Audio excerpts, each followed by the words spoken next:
अमित शाह के बेटे को क्रिकेट बैट पकड़ना नहीं आता, रन लेना तो छोड़ दो, मगर है वो क्रिकेट का चीफ, पूरी क्रिकेट कंट्रोल कर रखी है। क्यों कर रखी है? पैसा। हम चाहते हैं कि अमित शाह का बेटा क्रिकेट को कंट्रोल ना करे, जो क्रिकेट खेलता है वो क्रिकेट को कंट्रोल करे, क्रिकेट का खिलाड़ी क्रिकेट को कंट्रोल करे। इस देश में आजकल बस 50-60 लोग सपना देख सकते हैं। अंबानी के बेटे हो, अदानी के बेटे हो, अमित शाह के बेटे हो, जो सपने देखने देख लो। मैंने कहा था मीडिया के हमारे मित्रों, ये हमारे मित्र नहीं है, ये बीजेपी के नरेंद्र मोदी के मित्र हैं। ये अदानी अंबानी जी के लिए काम करते हैं। मोदी जी का चेहरा ये लगाते हैं वीडियो पे। मोदी जी का चेहरा 24 घंटे टीवी पे आता है। क्या सोचते हैं ये फ्री में होता है काम? क्या अगर फ्री में होता तो आपका चेहरा, मेरा चेहरा उस पे होता टीवी पे, किसानों का चेहरा होता टीवी पे, मजदूरों का चेहरा होता। ये फ्री में थोड़ी होता है, ये बाय पेमेंट होता है। जो पैसा देगा उसका चेहरा जाएगा टीवी पे। मोदी जी दे रहे हैं, बीजेपी दे रही है। पैसा कहां से आ रहा है? अदानी जी अंबानी जी से। उनके पास पैसा कहां से आ रहा है? आपके जेब से। और इसीलिए 24 घंटा मीडिया मुझे गाली देगा। मैंने हरियाणा के बारे में साफ मीडिया के सामने बोला कि वोट चोरी हो रही है, 25 लाख फर्जी वोटर हैं। ब्राजील की औरत का नाम वोटर लिस्ट पे है। मीडिया के मुंह से चू नहीं निकला, चू तक नहीं निकला।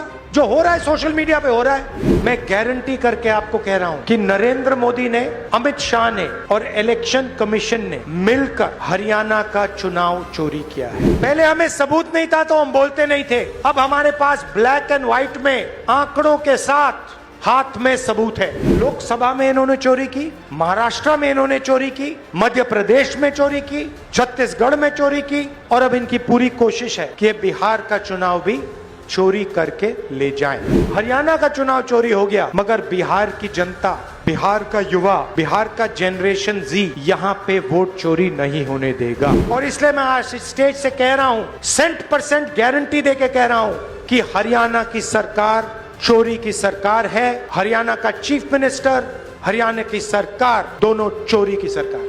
ये चोरी अदानी और अंबानी की मदद करने के लिए, अरबपतियों की मदद करने के लिए, आपकी जमीन अदानी अंबानी जैसे लोगों को देने के लिए, आपके अस्पताल, आपकी यूनिवर्सिटीज, आपकी कॉलेजेस प्राइवेटाइज करने के लिए ये वोट चोरी की जाती है। जीएसटी को लगाई किसान को खत्म करने के लिए, मजदूर को खत्म करने के लिए, छोटे व्यापारी को खत्म करने के लिए, रोजगार खत्म करने के लिए। नोटबंदी क्यों की? वही कारण, छोटे उद्योगों को खत्म करना था, सबको साफ कर दिया, अब रोजगार नहीं मिल सकता। ये फर्क है। हम चाहते हैं कि भैया बिहार का युवा अपने फोन के पीछे देखे, उस पे लिखा हो मेड इन बिहार।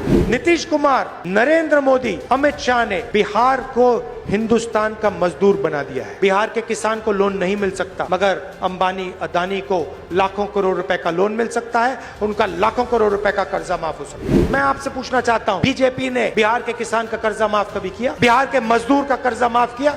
बिहार के बुनकर, बिहार के मखाना बीनने वाले को लोगों का कभी कर्जा माफ किया? नहीं। और आप जाइए बाकी प्रदेशों में, जाइए दुबई, जाइए सऊदी अरेबिया, जाइए कर्नाटक, अरुणाचल, जाके देखिए बिहार के लोग क्या करते हैं। मेरा क्या काम है? मेरा काम इसकी रक्षा करने का है, संविधान की रक्षा करने का। मैं लोकतंत्र और संविधान का रक्षक हूं, और मैं जहां भी बीजेपी नफरत फैलाती है वहां आपको राहुल गांधी मोहब्बत फैलाते हुए दिखेंगे। ये नफरत का बाजार चलाते हैं, हम मोहब्बत की दुकान, इनके नफरत के बाजार के अंदर हम मोहब्बत की दुकान खोलते हैं। उनकी विचारधारा अलग है, वो बांटते हैं लोगों को, नफरत फैलाते हैं, हम जोड़ते हैं, हम मोहब्बत की दुकान खोलते हैं। मगर आपको सावधान रहना है, आपको पोलिंग बूथ पे खड़ा होना है। ये पूरी कोशिश करेंगे वोट चोरी करना। बीजेपी के लोग 2-3 बार वोट लगाने की कोशिश करेंगे, अलग अलग फोटोग्राफ होंगी, एक व्यक्ति का नाम 2-3-4 बार आएगा। आपको सावधान रहना है, बिहार की जनता को वोट चोरी रोकनी है। वायदा है, पक्का वायदा है।